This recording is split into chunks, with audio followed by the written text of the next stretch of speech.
دیکھیے نا، نبی کریم صلی اللہ تعالیٰ علیہ وآلہ وسلم نے فرمایا کہ جس نے حسن اور حسین سے پیار کیا اس نے مجھ سے پیار کیا،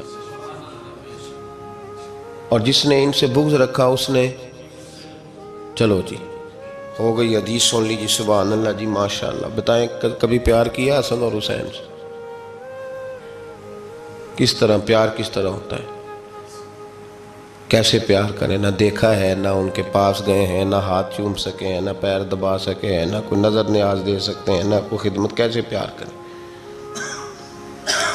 اب لوگ یہ سمجھتے ہیں کہ محبت شاید اس کا نام ہے کہ جو سامنے آ کے بیٹھ گیا ہے اور جس نے بڑی ساری تعریف کر لی اس نے پیار کیا ہے۔ پیار کا وجود نہیں ہوتا، پیار ایک جذبہ ہے۔ جذبے نہ دکھائے جا سکتے ہیں اور نہ بتائے جا سکتے ہیں، نہ سنائے جا سکتے ہیں۔ کیسے کسی کو بتایا جائے کہ مجھے فلاں سے پیار ہے؟ وہ ایک جذبہ ہے، وہ ایک روح ہے۔ تڑپ کا کوئی رنگ ہوتا ہے؟ مولا رومی رحمۃ اللہ تعالیٰ علیہ اس طرح کی بڑی باتیں وہ کہا کرتے تھے کہ بے ذوق آدمی سے ذوق کی بات کرنا، اور جس بیچارے کو پتہ ہی نہیں، جو رستے کا مسافر ہی نہیں، اسے بات چھیڑ دینا، دلیل دینا، پیری مریدی کیا ہوتی ہے، غلامی کیا ہوتی ہے، پیار تو قریب رہ کے ہوتا ہے، اتنی دور سے کیسے ہو جاتا ہے۔ عبداللہ بن ابی سلول نے ساری زندگی پیچھے نماز پڑھی، اسے پیار کوئی نہیں ہوا۔ حضرت ویسے کرنی نے ایک نماز بھی پیچھے نہیں پڑھی، لیکن ساری زندگی ان کے عشق کی داستانیں مشہور رہی، اور آج بھی ان کی محبت کی داستانیں مشہور ہے۔ تو اس کا مطلب یہ ہے کہ یہ تو اللہ کی عطا ہے، پیار یہ اللہ کی عطا ہے۔ تو کوئی آ کے پوچھے جی کیسے ہو گیا؟ ایک شخص کہیں رہتا تھا، ایک کہیں رہتا تھا۔ میرے نبی پاک صلی اللہ علیہ وسلم نے مور لگا دی، مور، ترغیب و ترہیب میں حدیث، مور لگا کے بات کی۔ اور میں دو محبت کرنے والے، ایک مشرق میں رہتا ہے، دوسرا مغرب میں رہتا ہے، ایک مشرق میں انتقال کر گیا، ایک مغرب میں، اللہ قیامت میں دونوں کو اکٹھا کر دے گا۔ ختم ہو گئی بات، مور لگا دی۔ کسی مطلب بہت سارے لوگ ایسے ہوتے ہیں چونکہ ان کو پتہ ہی نہیں، تو اب میں ان کو کیسے کچھ باتیں سمجھائی جائیں؟ اس کو وہ بیٹھ کے اعتراض ہی کر رہے ہیں بیچارے، ابھی تک سوچ رہے ہیں کیسے ہو سکتا ہے۔ اقبال نے کہا تھا کہ عقل کو تنقید سے، اور ایک بلکہ اس سے تگڑا تبصرہ اقبال کا یہ ہے، کہنے لگا بے خطر کود پڑا تھا آتش نمرود میں عشق، عقل تھی محو تماشائے لبے بام ابھی۔ اور کہنے لگا کہ عقل عیار ہے، بڑی چاتر ہے، بڑی شاطر ہے، عقل عیار ہے، 100 بھیس بنا لیتی، عشق بیچارہ نہ ملا ہے نہ زاہد نہ حکیم۔ عقل عیار اور عشق بیچارہ۔ عقل عیار ہے 100 بھیس بنا لیتی، اور عشق، عقل عیار ہے 100 بھیس بنا لیتی، اور عشق، اب وہ جو بیچارہ ہے وہ عیار ہے، اس سے بیچارہ کیا بات کرے؟ تو کئی لوگ بیچاروں سے عقل لے کے آ جاتے ہیں، تو ہم بیچارے ہیں، اگر کسی کو کسی سے ہو گیا تو بیچارہ عیار سے کیسے بات کرے گا؟ اس نے یہی کہنا ہے کہ جا پھر تم موج ہی کر۔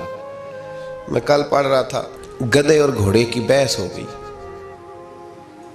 گدھے اور گھوڑے کی بحث ہو گئی۔ گھوڑا کہنے لگا آسمان کا رنگ نیلا ہے، گدھا کہنے لگا کالا ہے۔ کون سا رنگ ہوتا ہے آسمان کا؟ نیلا۔ گھوڑا کہہ رہا تھا نیلا ہے، گدھا کہہ رہا تھا کالا۔ بحث ہو گئی۔ اب وہ جب دونوں اپنی بات پہ اڑ گئے تو مقدمہ شیر کے پاس چلا گیا، بادشاہ تھا جنگل کا، اس کے پاس مقدمہ لے گئے۔ تو گھوڑا کہنے لگا بادشاہ ہمارا جھگڑا ہو گیا، فیصلہ کر دے۔ یہ کہتا ہے گدھا کہ آسمان کا رنگ کالا ہے، میں کہتا ہوں نیلا ہے، تو آپ فیصلہ کر دیں۔ تو بادشاہ سلامت کہنے لگے کہ اس طرح کرو، گھوڑے کو عمر قید کی سزا دے دو۔ تو گھوڑا کہنے لگا بادشاہ سلامت میری بات بھی صحیح ہے کہ آسمان کا رنگ نیلا ہے اور سزا بھی مجھے۔ تو اس نے کہا تجھے سزا اس بات کی نہیں کہ تیری بات ٹھیک ہے، سزا اس بات کی ہے تو نے گدھے سے بحث شروع کر دی ہے، تو گدھا ہے، تو نے گدھے سے بحث شروع کر دی، تیری سزا بنتی ہے کہ تو نے بحث کس سے چھیڑ دی؟ جی وَإِذَا خَاطَبَهُمُ الْجَاهِلُونَ قَالُوا سَلَامًا، جاہل ملے تو اسے سلام کرتے ہیں، اس سے بحث، گدھے سے بحث تو نے چھیڑ دی۔ تیری سزا ہے۔ اب وہ جو عیار ہیں گدھے، ان سے کیسے بحث کی جائے، انہیں کیسے یہ مسئلہ سمجھایا جائے کہ عشق بیچارہ نہ ملا ہے نہ زاہد نہ حکیم، این عشق جنہاں نو لگ جاندہ وہ سک جاندے نے وانگ کان، تو کیسے سمجھایا جائے؟ وہ تو بیچارے، وہ ان کو تجھے کیسے سبق پڑھایا جائے؟ وہ تیرے والا ہے ہی نہیں۔ میرے نبی پاک صلی اللہ علیہ وسلم نے ایک دن صحابہ کے بیچ بیٹھ کے فرمایا تھا، مجھ سے پیار کرنے والے تو تمہارے بعد آئیں گے۔ کہ یا رسول اللہ ہمارے بعد؟ فرمایا تم تو سارا کچھ دیکھ داکھ کے محبت کر رہے ہو، وہ بن دیکھے مجھ سے پیار کریں گے۔ یہ کیفیات ہیں، یہ بزرگوں کے وسیلے۔ پیار کتابوں سے نہیں ملتا، پیار اللہ والوں سے ملتا ہے۔ پوری بزم میں دیکھیں نا، کئی دفعہ گھر میں کوئی ایک بندہ رو رہا ہو تو باقیوں کو بھی رلا دیتا ہے، اور رو پڑا ہے نا، باقی بھی رو پڑتے ہیں، تو اس کا مطلب ہے درد سینوں سے ملتا ہے۔ نہ تیغ و تیر میں، نہ لشکر و سپاہ میں، جو بات مرد کلندر کی بارگاہ میں، درد سینوں سے ملتا ہے۔ سینہ بسینہ، یہ جو سینہ بسینہ لوگ تھے نا، یہ درد بانٹ کے گئے دنیا میں، انہوں نے بڑا درد بانٹا، ان کے سینوں میں درد تھا، بٹتا رہا، یہ کڑتے رہے، اور ان کے کڑنے سے کوئی اور کڑتے رہے، یہ روتے رہے تو ان کو دیکھ کر بڑی دنیا روئی۔ علامہ اقبال نے ان لوگوں کی تعریف کی، اقبال کہنے لگے وہی ہے تیرے زمانے کا امام برحق، جو تجھے حاضر و موجود سے بیزار کرے، اور موت کی شکل میں دکھلا کے تجھے جلوہ یار، زندگی تیرے لیے اور بھی دشوار کرے۔ وہ ہے تیرے زمانے کا امام۔ اقبال نے حضرت مجدد الفسانی کی تعریف کی تو کہنے لگے حاضر ہوا میں شیخ مجدد کی لحد پر، کہ وہ لحد ہے زیر زمین مطلع انوار، اللہ نے کیا جس کو بر وقت خبردار، اور گردن نہ جھکی جس کی جہانگیر کے آگے، اللہ نے بر وقت کیا جس کو خبردار۔ میرے بھائی، حضرت مجدد الفسانی رحمۃ اللہ تعالیٰ علیہ کی تعریف کی تو کہا کہ ان کے نقوش پا سے لوگوں کے سینے گرم ہو گئے۔ تو میرے بھائی اس بات کا ضرور خیال فرمائے، یاد رکھیں، سینوں سے درد ملتا ہے، اس درد کو حاصل کرنے کی کوشش کریں، اس کیفیت کو، یہ سینوں سے ملتا ہے۔ اعظم چشتی مرحوم نے بھی کہا تھا طیبہ سے منگائی جاتی ہے، سینوں میں رچائی جاتی ہے، توحید کی میں پیالوں سے نہیں نظروں سے پلائی جاتی ہے۔ تو یہ جو اہل اللہ ہوتے ہیں نا، اللہ کے بندے، یہ درد بانٹتے ہیں، سوز ملتا ہے ان کے پاس۔ ایک زمانہ ہوتا ہے جس کو یہ درد بانٹ جاتے ہیں، اور مختلف رنگوں میں، ضروری نہیں کہ سب کو نماز پڑھا کے ہی بانٹیں، کسی یتیم کے سر پہ ہاتھ رکھ کے اسے بھی درد مند کر جاتے ہیں، کسی بیوہ کی سرپرستی کرتے ہیں، کسی غریب کا خیال کرتے ہیں، کسی دکھیے کا دکھ دور کرتے ہیں، تو پھر ایک نہیں، دو نہیں، چاروں نہیں، پھر چار دانگے عالم سے ان کا پیار ہوتا ہے، چونکہ یہ دنیا میں کچھ دینے آئے ہوتے ہیں، لینے نہیں آئے ہوتے، تو جہاں جہاں جاتے ہیں کچھ نہ کچھ چھوڑ کے جاتے ہیں۔ حضرت سیدنا تاج الشریعہ رحمۃ اللہ تعالیٰ علیہ اس گروہ کے مسافر تھے جو لوگ درد بانٹنے آئے دنیا میں۔ ان کی شاعری نے، ان کے درد نے، ان کی بھیگی ہوئی آنکھوں نے، ان کے چمکتے ہوئے چہرے نے، ان کی حضور غوث پاک سے محبت نے، ان کی اعلیٰ حضرت فاضل بریلوی کے مشن سے عقیدت نے، ان کی اپنے دین کے ساتھ وابستگی نے درد بانٹا۔ ان کے سینے سے لوگوں نے درد حاصل کیا، ان کی مجلس سے، ان کی محفل سے، ان کی گفتار سے، ان کی رفتار سے لوگوں نے بڑا کچھ پایا۔ میں نے شروع میں عرض کیا کہ علم سے کئی دفعہ وہ سارے معاملات حل نہیں ہوتے جب تک کوئی اس پر پریکٹیکل کر کے نہیں دکھاتا۔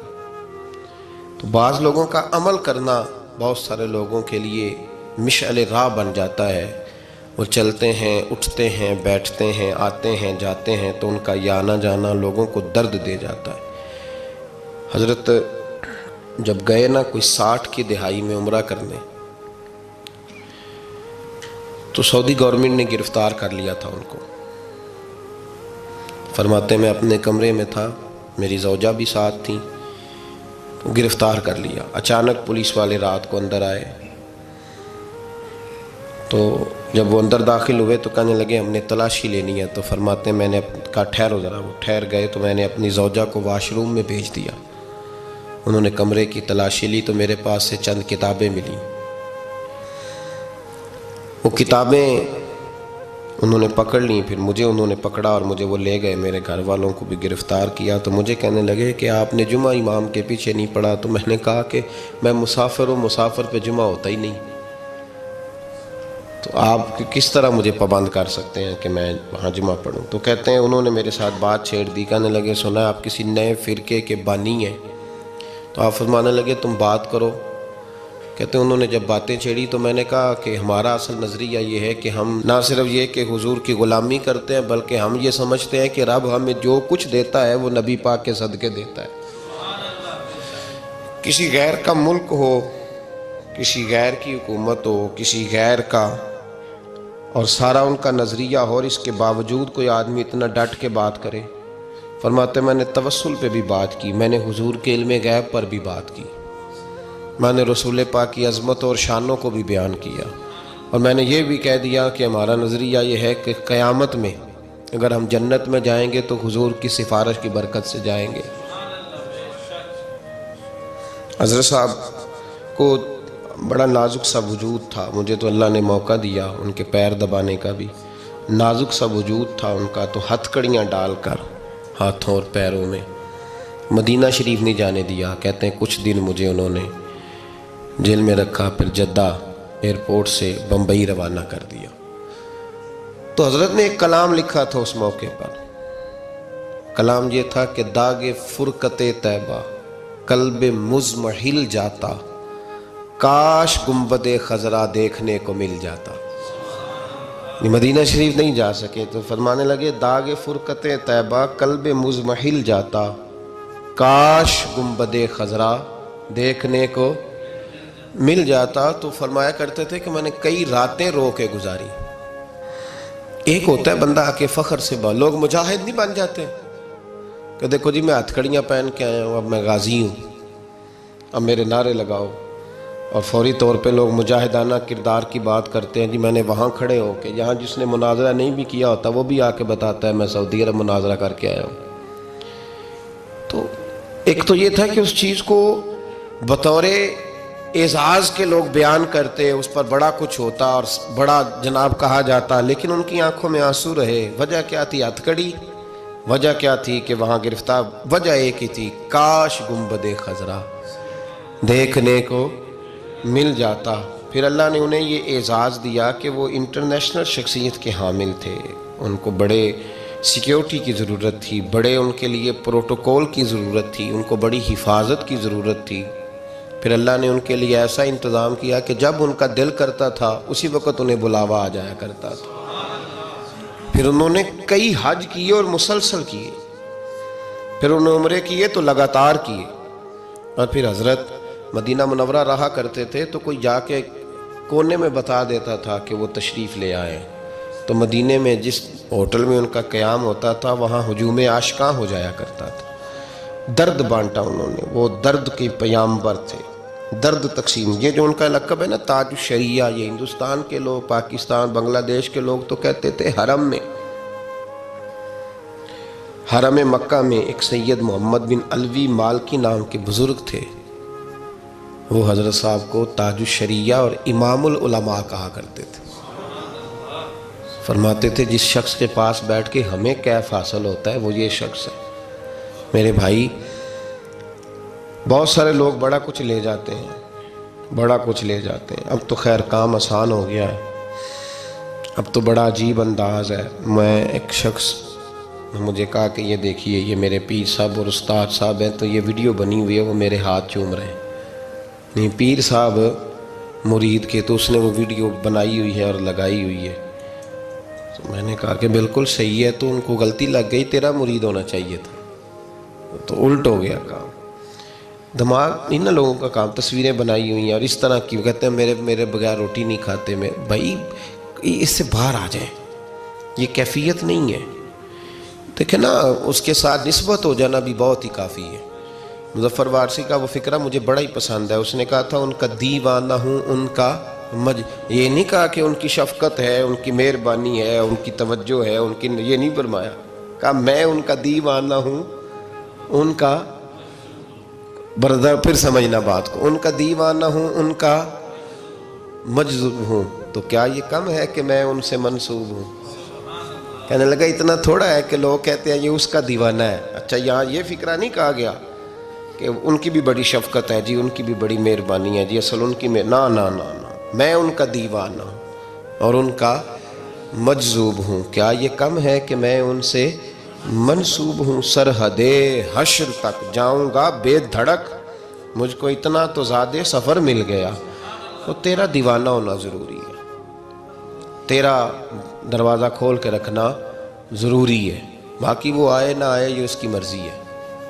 تیرا گھر سجا کے رکھنا ضروری ہے، باقی اس کی توجہ ہو نہ ہو یہ بات علیحدہ ہے۔ لیکن نا، فقیر کا کام ہے کس آگے کرنا، آگے دینے والے کی مہربانی ہے، وہ دے دے تب بھی ٹھیک ہے، دھتکار دے تب بھی ٹھیک۔ تو بزرگوں سے کیف لینے کی کوشش کریں، ان سے، ان کی خدمت عالی مرتبت میں جب جائیں تو وہ جو درد ہے نا ان کے سینے کا، ہم ڈھلتے نہیں حالات کے ساتھ، اپنے بزرگوں کی توجہات کے ساتھ وہ ڈھلنے کی کوشش کریں۔ اگر تم منشا ہی نہیں سمجھ سکا ساری زندگی، اور بعد میں تو دعویٰ کرے کہ میں 25 سال ساتھ رہا، تو پھر بھائی ابو جال بھی بڑا عرصہ اسی محلے میں رہا تھا، لیکن ساتھ رہنا شرط نہیں، ساتھ رہنا، رضا میں رہنا شرط ہے۔ تو بتا رضا میں کتنی دیر رہا ہے؟ ساتھ رہنے کا کیا مطلب ہوا؟ رضا کے تابع کتنا عرصہ رہا؟ تو یہ درد بانٹنے والے لوگوں کی ایک پورا تسلسل ہے، اس درد میں اپنے سفر کو جاری کریں، اس کیفیت کی طرف ان لوگوں کی اتباع میں اس سفر کو حاصل کرنے کی کوشش کریں۔